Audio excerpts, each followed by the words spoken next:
Oke, kakak ini aku sering ketemu kayaknya ini. Benar. Ini pertanyaan yang bagus.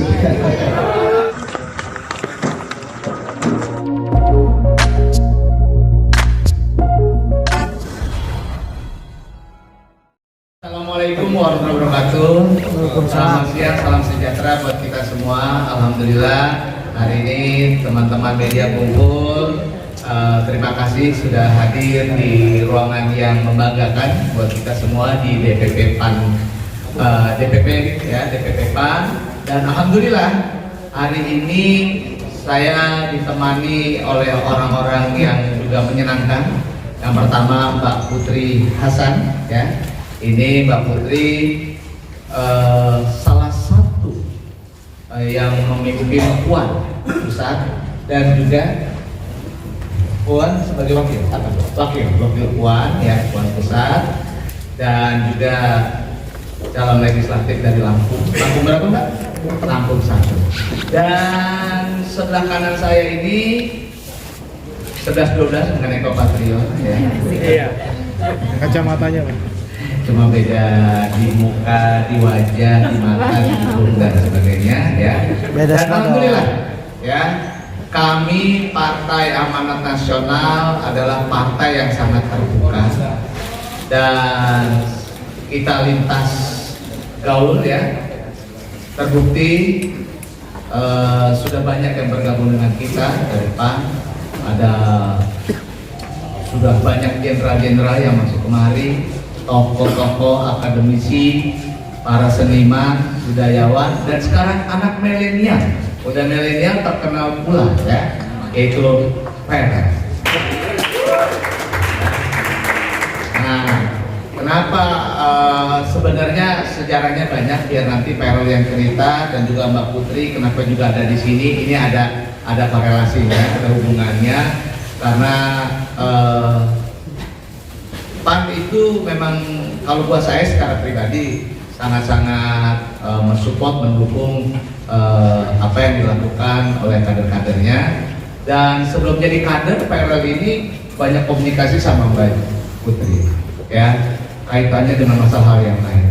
PRL curhat tentang udah deh, semua deh, dari yang pribadi sampai yang bla bla bla gitu, ya. Termasuk Mbak Putri juga masalah yang kesendirian ke sana, ya, cerita PRL. Nah, Eko Patrio ini dicurhatinya juga sama bapaknya juga, sama mamahnya juga, apalagi kemarin dalam yang berkaitan dengan KDRT cerita juga. Jadi saya sama keluarganya PRL, ayah dan mamahnya, ini dekat sekali. Dan kalau misalnya dia masuk ke sini bukan karena ujuk-ujuk kita ajak, ya, tapi memang ada ikatan emosional yang sudah lama sekali. Nah, sekarang sebelum saya kasih ke PRL dulu, ke Mbak Putri dulu nih. Mbak Putri, ini gimana ceritanya PRL bisa gabung di PAN, gimana coba? Assalamualaikum warahmatullahi wabarakatuh, teman-teman semuanya. Sebenarnya PRL itu katanya udah cukup lama, udah kira-kira 3 hari ya, udah mungkin 6 bulanan lebih intens komunikasi, tentu terkait PRL ini punya keinginan yang sangat baik, ya, menurut saya sebagai generasi milenial. PRL ini pingin gimana caranya bisa ikut membangun, mengabdi untuk bangsa Indonesia. Apalagi PRL dan saya juga paham kalau nanti 2024 itu generasi milenial itu kan hampir 50 atau 60%. Populasinya 60%, Mas Eko. Jadi jumlah yang nggak sedikit gitu. Makanya kita sering discuss, ternyata PRL itu juga punya interest, keinginan untuk masuk ke politik. Jadi nggak ada juga misalnya kami dari PAN yang meminta atau PRL nyalak di sini, di sana, nggak seperti itu. Tapi memang dari mulai diskusi-diskusi yang cukup intens, kira-kira keinginannya dia apa. Selain itu juga memang tadi Mas Eko udah sampaikan, saya dan Om Ivan, family dan keluarga PRL juga lumayan dekat, kami sering komunikasi. Jadi tentu kami dari PAN sangat welcome dan senang sekali PRL sebagai perwakilan dari generasi milenial bisa ikut serta untuk politik praktis. Mungkin gitu Mas Eko. Ya, terima kasih Mbak Putri. Dan saya gila ya, saya surprise banget sama PRL. PRL tuh artinya ketertarikan sama politik tinggi. Dan yang kedua adalah apalagi kasus kejadian kemarin Mama, ya. dia benar-benar bertanya sama saya, bertanya dengan Mbak Putri dan juga teman-teman yang lainnya berkaitan dengan kekerasan dalam rumah tangga, impaknya bagaimana dan sebagainya, bagaimana berkaitan dengan mama dan juga nikahnya sebagaimana dan sebagainya. Dia cerita sekali ya, dan buat saya dia akan memperjuangkan hal seperti itu, padahal dia cowok ya, milenial, tapi interest banget dengan kekerasan dalam rumah tangga ya, karena kejadiannya bukan orang lain tapi dengan mamanya sendiri. Jadi buat saya mengapresiasi kaitan dengan itu. Nah sekarang Feral boleh cerita Feral ya, yang mungkin saya ya oke. Cerita ya, silakan. Assalamualaikum. Assalamualaikum warahmatullahi wabarakatuh. Selamat siang semuanya. Siang. Pasti kalian semua banyak pertanyaan tentang aku kan? Banyak. Bener nggak? Banget. Ya gitu deh. Mau nunggu jawabannya sekarang apa nanti aja? Nanti aja. Mau sekarang aja? Sekarang. Ya udah deh. Kalian mau nanya apa? Silakan aku jawab. Jomblo ya? Itu yang nanya adik aku sendiri keterlaluan ya di situ ya adik ya. Alasan sendiri gabung ke partai politik seperti apa Bang? Oke, itu pertanyaan yang sangat bagus ya, yang pasti ditunggu sama teman-teman media semua kan. Oke, sebelumnya aku mau jelasin bahwa ada 3 alasan simpel kenapa akhirnya aku memutuskan untuk terjun ke dunia politik. Padahal mungkin kalau teman-teman pikir belakangan ini aku kan lagi sibuk di dunia entertainment ya, sibuk main sinetron, dan aku juga pikir aku lagi di masa-masa produktif aku, di mana lagi banyak project, banyak karya-karya yang bisa aku lakuin di dunia entertainment. Cuman kalau pertanyaannya adalah kenapa aku memilih untuk ikut berpolitik, masuk partai politik, sebenarnya ada 3. Yang pertama, dalam hidup terkadang kita itu punya tujuan dan ada sesuatu yang menggerakkan kita. Contoh, misalnya kita pergi sekolah, kita kuliah, tujuannya untuk apa? Untuk mendapatkan gelar misalnya, untuk menjadi pintar. Kenapa kita bekerja misalnya? Untuk mendapatkan uang misalnya. Ada yang tergerak karena uang, ada yang tergerak karena gelar. Tapi kalau untuk aku pribadi, dengan banyaknya pengalaman hidup yang udah dilewatin ya, aku tergerak ketika aku bisa membantu orang dan juga membahagiakan orang. Dan itu mungkin adalah salah satu alasan kenapa aku milih ke dunia entertainment pada saat itu. Karena aku melihat, oh dengan aku main sinetron, misalnya aku masuk acara TV, banyak orang-orang yang bisa bahagia dan juga banyak anak-anak muda terutama yang bisa terinspirasi. Misalnya dengan apa yang aku capai, bisa apa yang aku lakuin dengan pekerjaan aku. Jadi kembali ke pertanyaannya kenapa ke politik, yang pertama karena aku tergerak ketika aku bisa membantu orang. Dan ketika aku menggunakan uang pribadi aku, misalnya mungkin teman-teman media tahu lah, aku kalau sama teman, sama sahabat, sama keluarga itu aku royal banget. Tapi skopnya, ruang lingkup yang bisa aku bantu hanya sekedar di situ aja. Tapi ketika aku menjadi diplomat, menjadi politisi, jumlah orang yang bisa aku bantu akan jauh lebih banyak lagi. Itu yang pertama. Yang kedua, mama aku. Mama dan papa aku adalah 2 sosok yang sangat menginspirasi dan juga orang yang sangat berinfluence dalam hidup aku. Aku udah melihat mama dan papa di dunia politik dari aku kecil. Kebetulan mama 10 tahun di DPR, papa adalah orang yang dulu membimbing mama masuk politik. Jadi dari kecil tuh aku udah melihat mama kampanye, mama turun ketemu sama konstituen-konstituen, mama bisa membantu banyak orang, dan di situ ada kebahagiaan tersendiri yang aku lihat bahwa ketika kita bisa berguna dan bermanfaat buat banyak orang, itu ada satu kepuasan dan kebahagiaan tersendiri yang harganya tuh tak ternilai gitu. Jadi aku lihat apa sih emangnya mama tuh di DPR ngapain sih kerjanya? Kan fungsi DPR ada 3 ya, legislasi, anggaran, sama pengawasan. Tapi yang paling penting yang benar-benar di hati aku ketika mama turun ketemu orang adalah tugas DPR adalah untuk menyerap dan juga menjadi kepanjangan tangan, menjadi jembatan buat aspirasi-aspirasi masyarakat.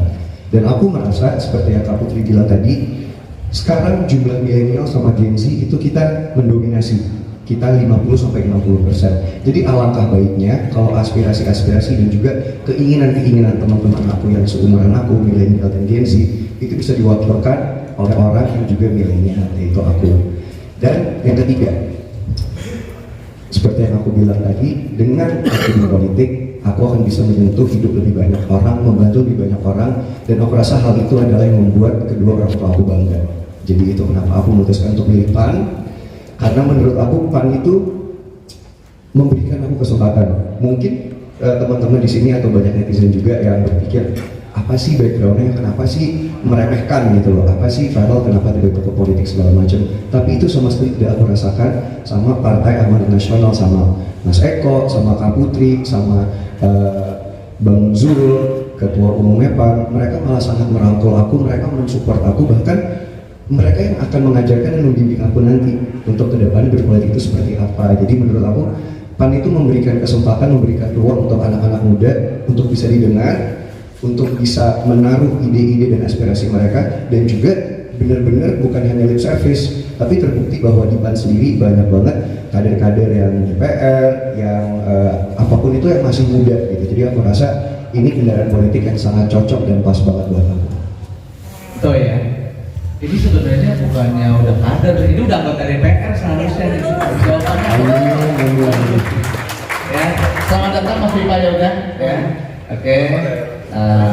Mas Vipa Yoga ya. Oke. Siap Mas Vipa. Sorry. Nah, saudara-saudaraku, teman-teman, tadi terlihat jawabannya ya. Itu jawaban yang organik banget ya. Kalau jawaban dari hati itu kelihatan gitu ya, tulus dan sebagainya. Nah, baik teman-teman, tadi jawaban udah sangat ya, udah komprehensif banget. Nah sekarang yang mau bertanya lagi dikasih kesempatan deh, silakan. Ya.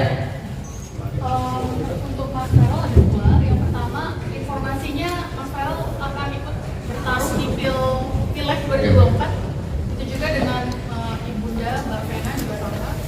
Itu dari dapil mana, dan kedua sebagai caleg yang membawa-bawa milenial, program yang ditawarkan buat konstituennya nanti milenial apa? Oke, itu pertanyaan yang sangat bagus ya. Yang pertama, betul bahwa insya Allah aku akan ikut pemilihan legislatif di tahun 2024 nanti, dan kebetulan Mama juga akan mencalonkan lagi. Untuk Mama ini adalah periode ketiga, untuk aku ini adalah pengalaman pertama. Betul, ini adalah proses pembelajaran dan kesempatan yang sangat baik untuk aku. Dan kembali lagi dengan pertanyaan yang kedua, kalau ditanya misalnya program-program apa yang kira-kira bisa aku usulkan, tentu fokus aku akan fokus ke milenial, ke Gen Z, dan juga ke ibu-ibu dan juga semua keluarga yang ada di Indonesia. Karena selain anak-anak muda dan juga milenial, aku seperti yang Om Eko bilang tadi, ingin fokus ke masalah domestic violence. Alias KDRT, jangan disalahartikan ya, KDRT itu artinya sangat luas. Bisa terhadap anak-anak, bisa terhadap sosok ayah, sosok ibu, kakek, nenek. Dan menurut aku sebagai anak yang datang dari keluarga broken home, itu banyak sekali, dan juga teman-teman aku yang mengalami hal yang sama, itu banyak banget sebenarnya kejadian-kejadian domestic violence yang mereka itu tidak berani untuk mengungkapkan atau untuk berbicara apa yang mereka alami. Karena satu, bisa menjadi itu adalah aib.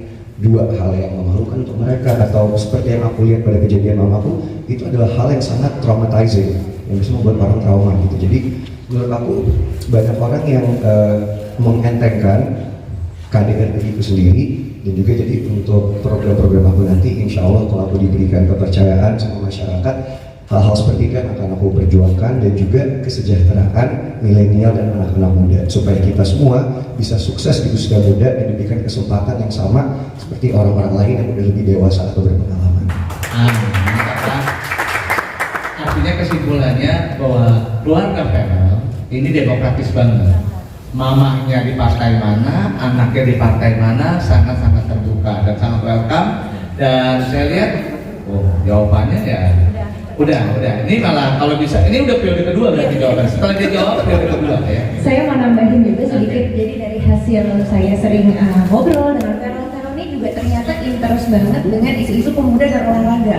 Mas Farel kan suka olahraga juga. Jadi saya kira selain isu-isu yang tadi, banyak banget yang bisa dilakuin. Dia juga sebenarnya udah tahu, katanya Komisi 10 pemuda olahraga. Jadi Farel ini udah punya tujuan, bukan mungkin sekedar ujuk-ujuk tahun politik atau gimana ya. Justru menurut saya pribadi, di tengah karirnya dia yang sekarang lagi peak, usianya juga yang lagi pas gitu ya, karirnya lagi baik, justru dia memutuskan untuk masuk ke politik. Ini sebuah pengorbanan, pengabdian, dan mudah-mudahan kita dari PAN pasti akan support terus buat PAN. Gitu. Ya, siap. Ada lagi yang mau tanya? Yang sudah sukses di dunia entertain dan menjadi seorang milenial yang sukses bisa dibilang seperti itu. Ketika mengambil kesempatan untuk jadi seorang berpolitik sendiri, sudah siap belum sih dengan segala konsekuensinya, dengan namamu kan lagi besar-besarnya gitu ya, dengan lo juga punya bayaran syuting yang mahal gitu ya kan, itu nggak sayang lo meninggalkan karir, dan seiring berjalan dengan politik dan karir entertain. Dan Mas Eko sendiri ada sanksi nggak sih setiap anggota DPR itu, anggota politik itu, kalau ketika melakukan kesalahan mereka seperti apa dari pihak partai politik itu? Terima kasih. Oke, kakak ini aku sering ketemu kayaknya ini. Dengar. Pertanyaan yang bagus. Mohon maaf, udah lama jomblo nih, jadi harus. Iya, itu pertanyaan yang bagus sih kak. Jujur, ini adalah salah satu crossroad ya, persimpangan hidup yang aku hadapin lagi, menurut aku agak-agak berat gitu. Dan ini aku udah mikirin ini cukup lama, udah sekitar setahun 2 tahun kebelakangan. Aku discuss sama papa kebetulan, Pak gimana Pak, kayaknya kan di entertainment yang seperti kakak bilang, kayak aku lagi menikmati banget, alhamdulillah lagi banyak pekerjaan juga gitu. Jadi untuk meninggalkan dunia entertainment dan keartisan tuh cukup berat buat aku. Tapi kembali lagi, aku banyak sharing sama orang-orang terdekat aku banyak merefleksikan hidup ini gitu. Sebenarnya apa sih tujuan hidup aku ini? Setelah aku main sinetron, aku bisa beli rumah, bisa beli mobil, terus berikutnya apa? Apa langkah selanjutnya ketika misalnya aku udah ada sinetron yang sukses, udah ada iklan, terus apa lagi setelah itu gitu. Dan akhirnya aku sadar bahwa ini mungkin kedengarannya agak-agak cheesy ya, tapi ini yang aku rasain dan ini benar-benar jujur. Menurut aku esensi hidup itu tuh bukan hanya tentang uang, bukan hanya tentang popularitas, bukan hanya tentang harta. Tapi bagi aku, yang aku lihat dari papa, yang aku belajar dari papa aku adalah kita hidup itu sebagaimana kita bisa berguna dan bermanfaat buat banyak orang. Jadi aku rasa dengan aku masuk ke dunia politik, seperti yang aku bilang tadi, aku insya Allah akan bisa membantu dan juga menolong lebih banyak orang lagi ketimbang aku menjadi artis. Meskipun jujur berat meninggalkan dunia keartisan yang misalnya biasanya bebas, bisa jalan-jalan, bisa traveling, orang nggak ngejudge. Nah ini harus aku tinggalin semua dan mulai dari nol lagi, pembelajaran baru lagi buat aku. Cuman aku rasa itu penting, keluar dari comfort zone untuk mencoba hal yang baru, untuk diri kita bisa berkembang dan menjadi lebih baik lagi, itu hal yang penting gitu. Makanya aku memutuskan untuk terjun ke dunia politik. Oke, Karel, sabar ya. Bukan, karena kondisinya gini. Saya itu sebenarnya sama kayak Karel pada saat di terjun dunia politik. Itu juga sama dalam kondisi lagi tinggi-tingginya. 2009 saya lagi acara dari pagi ketemu pagi dan lagi ngetop-ngetopnya kayak Farel, kayak Raffi Ahmad gitu ya. Tapi memang itu, saya masih ingat guru ngaji bilang ya, guru ngaji bilang sehebat-hebatnya orang lebih hebat bermanfaat untuk orang banyak gitu ya. Kalau kita di dunia entertain, ya kita bermanfaat untuk diri sendiri dan keluarga.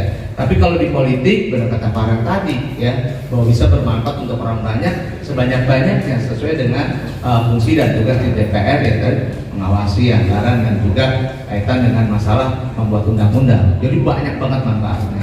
Lalu kedua, sanksinya ada nggak ya kalau jadi anggota dewan salah?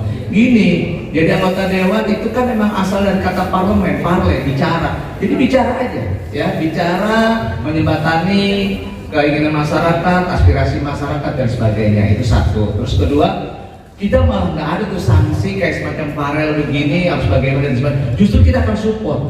Karena jarang sekali anak milenial ya seusianya Farel seperti ini mau melek politik, mau tahu politik dan mau terjun ke politik. Itu kita support banget, kita dukung banget sampai benar, sampai kita racunin ketum udah tuh ada Farel ya, kita support, kita dukung ya, sampai anaknya ketum oke, welcome gitu ya, sampai wakil ketua umum juga Mas Pipa Yoga support dan bantu. Nanti Mas Pipa Yoga tolong penambahan juga ya, memberikan apa namanya petuah-petuah buat kita yang muda-muda ya, beda sebelah. ya 1 tahun 2 tahun seperti kayak gitu. Oke, Mas Bas, singkat padat ya, coba tambahan ya. Oke, bagaimana nyikapin Farel, anak muda milenial tiba-tiba terjun ke dunia politik? Om Eko ada telepon itu dari Pasha Ungu Baru. Oh iya, Pasha. Ya, nanti Pasha nelfon juga. Oke. PAN itu Partai Artis Nasional atau Om Eko. Jadi PAN itu terbuka, menghargai nilai kemanusiaan dan kemajuan, bersifat terbuka buat semuanya, tidak terbatas agama, suku, keyakinan. Jadi Partai Amanat Nasional sesuai dengan pokoknya sejak didirikan tahun 98 sampai sekarang 2023 tidak berubah sebagai partai yang terbuka, yang inklusif, menghargai nilai kemanusiaan dan kemajuan. Farel ini adalah contoh dari kaum Gen Z yang punya kesadaran politik tinggi, sudah melampaui batas materi, dan dia mendharma baktikan untuk perjuangan di wilayah politik dengan menjadikan Partai Amanat Nasional sebagai alat perjuangan politik. Kami mengucapkan selamat datang kepada Mas Farel dan terima kasih bahwa Farel adalah sosok pemuda yang akan memberikan inspirasi terhadap wilayah perjuangan politik di Indonesia. Nanti akan bertarung menjadi caleg dan kita doakan nanti terpilih dan akan mampu memberikan kontribusi terhadap bangsa dan negara. PAN menerima seluruh caleg dari profesi manapun, apakah itu dari intelektual, akademisi, kampus, kemudian profesi itu juga termasuk atlet, artis, dan lain sebagainya. Jadi ini bagian terpenting dari Partai Amanat Nasional untuk menghadirkan calon-calon legislatif yang hadir dan akan berjuang untuk memberikan yang terbaik buat masyarakat, bangsa, dan negara. Kira-kira begitu, Mas Eko? Iya, terima kasih. Ada yang tanya lagi? Jelas satu aja. PAN ini kan ada 5 sayap ya, Iya. 5 sayap organisasi gitu kan. Nah untuk Farel sendiri ini termasuk atau tergabung di mana? Apakah di sayap ataukah memang ada di dalam anggota DPP gitu? Atau seperti apa Mas? Ya, Mbak Putri. Boleh bantu jawab ya. Ini hafal banget ya ini saya organisasi. Jadi PAN itu memang kami ada, kalau perempuan itu Puan, Perempuan Amanat Nasional, untuk barisan mudanya ada juga BM PAN, ketuanya Pasha Ungu. Kemarin kita sudah diskus juga sama Mas Eko sama Mas Yoga dengan Ketun. Sepertinya Farel ini cocok sekali kalau kita nanti tempatkan di millennials. Jadi mudah-mudahan teman-teman dalam waktu dekat ada kabar baik lagi. Nanti mungkin kita siapkan Farel untuk menjadi ketua millennials PAN se-Indonesia. Milenial sudah ada, tapi memang kita sekarang sedang proses pembentukan karena itu tidak mudah ya, kan jaringannya seluruh Indonesia dari tingkat kota, kabupaten, provinsi. Itu nanti mungkin dengan hadirnya Farel, teman-teman milenial akan lebih semangat, lebih juga termotivasi untuk nanti bisa memberikan kegiatan yang bermanfaat untuk masyarakat luas. Oke, teman-teman, sudah cukup? Karena acara selanjutnya adalah sebagai simbolik ya, Farel menjadi keluarga besar PAN. Mohon Mbak Putri ya mewakili ketua umum ya untuk memberikan jaket kebesaran PAN. Lebih Pak, Penting nih, lebih Pak. Ya. Ya di sini. Dari sono.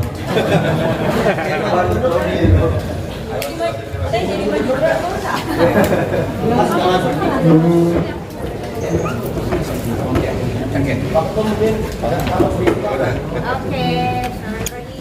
Semoga Farel nanti bisa menjadi kita yang terbaik dan terdepan.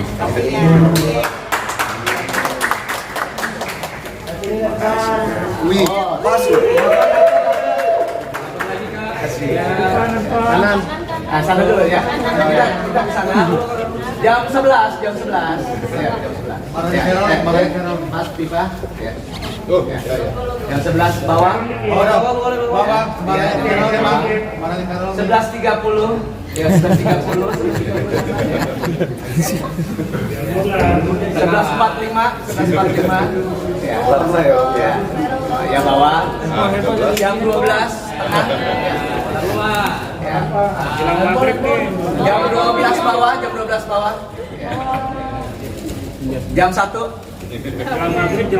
Iya, ntar. Jam 1 bawah. Sahur ya. Iya. Bawah ya. Ya. Cukup ya. Baik teman-teman, terima kasih. Ya, terima kasih dengan mengucapkan terima kasih buat saudara-saudara teman-teman media. Ya, dan urusannya langsung ke Sony ya, langsung ya, bener ya. Sony tolong bantu Sony ya, oke ya. Buat teman-teman infotainment, kami persilakan juga sekarang infotainment ya, oke. Yuk. Buka dulu ya. Oke. Nggak usah maju. Oh, waduh. Jang. Tapi